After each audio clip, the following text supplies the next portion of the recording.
Hello team. நம்ம invest பண்ணியிருக்க, நம்ம ஃபாலோ பண்ணிட்டுருக்க சில முக்கியமான பங்குகளில் வந்த நியூஸ் அண்ட் Q4 அப்டேட் பற்றி தான் இந்த வீடியோவில் டீட்டெயில்டு அனலைசிஸ் பண்ண போகிறோம். வீடியோவை ஃபுல்லாக பார்த்துட்டு இந்த வீடியோ உங்களுக்கு பயனுள்ளதாக இருக்குன்னு தோணுச்சுன்னா மறக்காமல் லைக் பண்ணிக்கோங்க.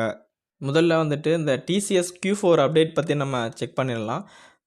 ஓவராலாக வந்துட்டு அவங்களோட ரிசல்ட் ஓரளவுக்கு மோசமானதாக தான் ரெஜிஸ்டர் பண்ணியிருக்காங்க. நீங்கள் பார்த்தீங்கன்னா தெரியும், சேல்ஸில் வந்துட்டு கரண்ட்டாக 64,497 கோடி ரெஜிஸ்டர் பண்ணியிருக்காங்க அந்த மார்ச் 2025 ரிப்போர்ட்டில்.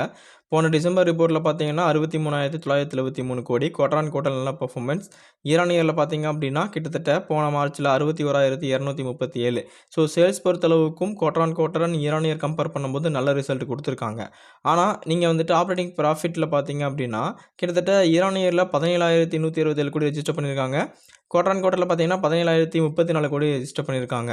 ஸோ இதை வச்சு கம்பேர் பண்ணும்போது கரண்ட்டாக ரெஜிஸ்டர் பண்ணியிருக்க 14,980 அப்படிங்கிறது ஒரு மினிமம் லெவல் ஆஃப் டிஃபிசிட்டை நல்லாவே நம்மளுக்கு காட்டுது. ஸோ எக்ஸ்பென்ஸ் அப்படிங்கிறது ரீசெண்டாக கம்பெனியில் கொஞ்சம் அதிகமாக தான் செலவாயிருக்கு.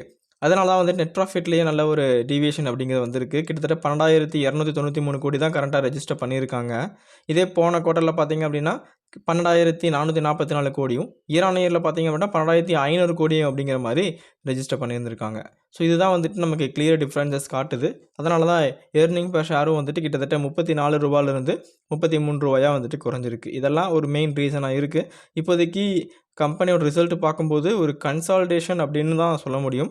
பெரிதளவுக்கான ஏற்றமும் இல்லாமல் பெரிதளவுக்கான இறக்கமும் இல்லாமல் வந்துட்டு மார்க்கெட் அப்படிங்கிற ரிசல்ட்டை கொடுத்துருக்காங்க. மேபி இது ஸ்டாக்கில் நெகட்டிவாக கூட அஃபெக்ட் ஆக சான்சஸ் இருக்குது. இருந்தாலும் நல்ல ஒரு கரெக்ஷன் ஆல்ரெடி நம்ம பார்த்துட்டோம் TCS போன்ற ஸ்டாக்குகளில். ரொம்ப பாதிப்படைக்கான வாய்ப்புகள் இல்லை. ஸோ மேபி ரெக்கவரியில் வந்துட்டு மார்க்கெட் திரும்பவும் மேலே போகிறதுக்கான சான்சஸும் இருக்குது. ஸோ நம்ம வேலை வந்துட்டு இந்த மாதிரி நல்ல பங்குகளில் நல்ல லெவல் கிடச்சா அக்குமுலேட் பண்ணுறதா தான் இருக்கணும். ஸோ ஆல்ரெடி நம்ம இந்த ஸ்டாக்கு என்ன லெவலில் கன்சிடர் பண்ணலாம் அப்படிங்கிறது எல்லாமே நம்ம கேஷ் ஆன் அகாடமி சேனலில் டிஸ்கஸ் பண்ணியிருக்கோம். அந்த லெவலில் ஃபோக்கஸ் பண்ணி நீங்கள் டெஃபினட்டாக ஃபோக்கஸ் பண்ண ட்ரை பண்ணுங்கள். அடுத்ததாக நம்ம நிஃப்டியோட ரிவர்சல் நம்ம ஆல்ரெடி வந்துட்டு நான் உங்களுக்கு சொல்லியிருந்தேன். எப்போன்னா ஏப்ரல் 7ஆம் தேதி நீங்கள் வீடியோவை எடுத்து பார்த்தீங்கன்னா உங்களுக்கு தெரியும், மார்க்கெட் இங்கிருந்து ரிவர்சல் ஆகிறதுக்கான சான்சஸ் ரொம்ப அதிகமாக இருக்குன்னு நான் சொல்லி ஒரு வீடியோ கொடுத்துருந்தேன். இப்போ பார்த்தீங்க அப்படின்னா நம்ம சொன்ன லெவலை ரெஸ்பெக்ட் பண்ணி ஆல்மோஸ்ட் கிட்டத்தட்ட நம்ம சொன்ன லெவலில் இருந்து நீங்கள் ஒரு வேளை நம்ம சொன்னதுக்கப்புறமா கூட நீங்கள் இண்டெக்ஸ் வாங்கியிருந்தால் கூட இன்னும் இண்டெக்ஸில் நீங்கள் 3.4% வந்துட்டு கிட்டத்தட்ட 762 புள்ளி நீங்கள் கவர் பண்ணியிருக்கலாம். இட் மீன்ஸ் வந்துட்டு நீங்கள் ஆப்ஷன்லேயோ பை பண்ணியிருந்தீங்க அப்படின்னா உங்கள் பணம் இந்நேரம் 3 மடங்காக வளர்ந்துருக்க வாய்ப்பு இருக்குது. ஆப்ஷன் ட்ரேடிங் பண்ணியிருந்தீங்க அப்படிங்கிற பட்சத்தில்.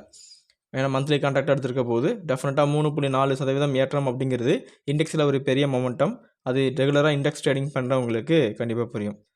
ஸோ இதெல்லாம் எப்படி நான் கரெக்டாக ட்ரா பண்ணுறேன், எப்படி நான் ரிவர்சல் கரெக்டாக ஃபைண்ட் பண்ணுறேன் அப்படிங்கிறது தான் நான் நம்மளோட கோர்ஸ் மூலமாக கற்றுக் கொடுத்துட்டு இருக்கேன். ரொம்ப ரொம்ப அஃபோர்டபுள் ப்ரைஸில்.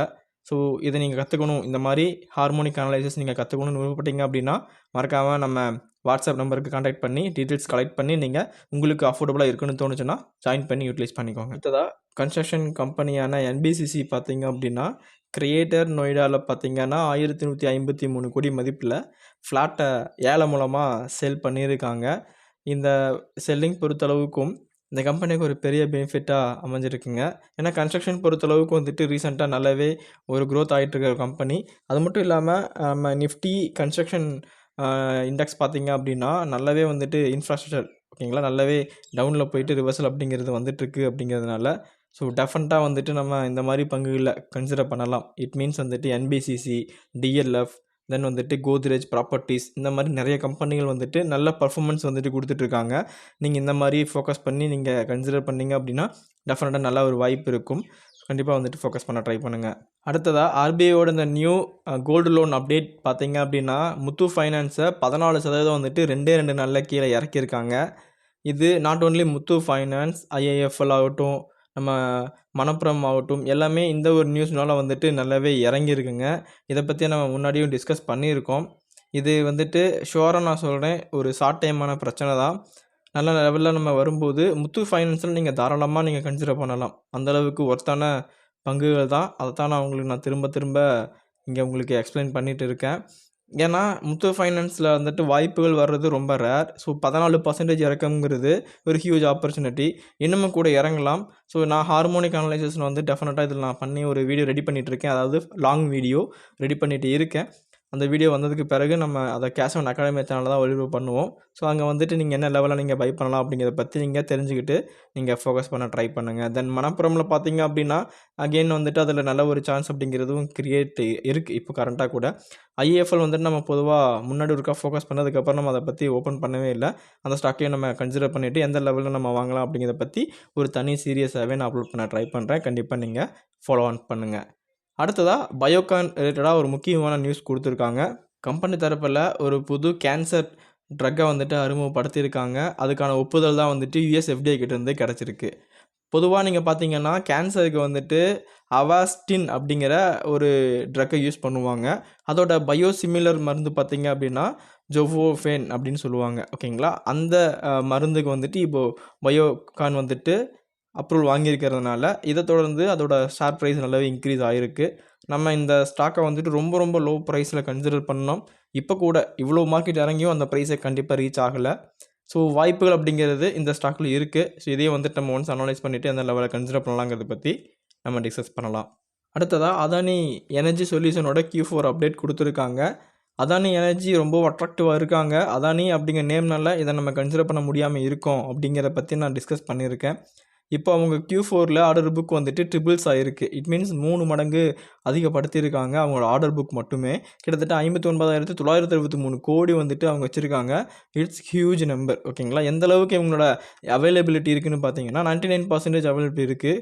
இதை எக்ஸாம்பிளுக்கு பார்த்தீங்க அப்படின்னா இவங்களோட டிரான்ஸ்மிஷன் நெட்வொர்க் பார்த்திங்க அப்படின்னா 140 சர்க்யூட் கிலோமீட்டருக்கு வந்துட்டு, அதாவது 26,696 கிலோமீட்டருக்கு வந்துட்டு இவங்க மெயின்டெனிங் ஒர்க் பார்க்குற அளவுக்கான எபிலிட்டி அப்படிங்கிறத வச்சுருக்காங்க. இது வந்துட்டு ஒரு கம்பெனிக்கு ரொம்ப ரொம்ப ஒரு பெரிய வேல்யூ. அதனால தான் சொல்கிறேன், அதானி எனர்ஜி சொல்யூஷன் ஒரு மிகப்பெரிய கம்பெனியாக தான் இருக்குது. இருந்தாலும் இதோட ரிஸ்க் ரிவார்டு அப்படிங்கிறது நமக்கு ஒரு பெரிய பிரச்சனை இருக்கிறனால இதில் பெருசாக நம்ம எதுவும் இன்ட்ரெஸ்ட் காட்ட முடியாமல் இருக்கும். ஆனால் எனர்ஜி, அதாவது பவர் ரிலேட்டடாக இருக்கிற ஸ்டாக் எல்லாமே வந்துட்டு ஃபியூச்சர் நிறையவே க்ரோத் கொடுப்பதுக்கான வாய்ப்புகள் இருக்குது. ஸோ நம்ம கொஞ்சம் ரிஸ்க் எடுக்கிறது எனக்கு தெரிஞ்சு பெட்டராக இருக்கும் தான் ஃபீல் ஆகுது. மேபி இந்த ஸ்டாக்கை நீங்களும் அனலைஸ் பண்ணிவிட்டு நல்ல லெவலில் கிடச்சின்னா பை பண்ணுங்கள். ஆனால் இப்போ வந்துட்டு லாஸ்ட் ஒரு 2 வீக்காக வந்துட்டு செம்ம மொமெண்டம் கொடுத்துருக்காங்க. இந்த டைமில் உள்ளே போகிறது வந்துட்டு நமக்கு நல்லபடியான நியூஸாக இருக்காது. பொறுமையாக இருந்துட்டு நம்ம கன்சிடர் பண்ணிக்கலாம். இப்போதைக்கு வெயிட் பண்ணுங்கள். அடுத்ததாக கவர்மெண்ட் ஓன்டு SJVN தரப்புலேருந்து ஒரு முக்கியமான லேண்ட் காம்பன்சேஷனுக்கான அப்டேட் கொடுத்துருக்காங்க. இந்த நியூஸ் பற்றி நம்ம பேசியிருக்கோம். அந்த எட்டாலியனில் வந்துட்டு ஒரு ஹைட்ரோ பவர் ப்ராஜெக்ட் அப்படிங்கிறத எடுத்திருக்காங்க அருணாச்சல் பிரதேஷில் அப்படிங்கிறத பற்றி நம்ம டிஸ்கஸ் பண்ணியிருக்கோம். அந்த ப்ராஜெக்ட் இப்போதைக்கு நடைமுறைக்கு வர ஸ்டார்ட் ஆகிடுச்சு. அதோட அதாவது மறுபடியும் அதில் ஆய்வு பண்ணதில்லை. நீர்மின் நிலையம் அமைப்பதற்கான இடம் இதெல்லாம் வந்துட்டு ஆய்வு செஞ்சுருக்காங்க. அதெல்லாமே இப்போதைக்கு கன்ஃபர்மேஷன் ஆகிருக்குங்க.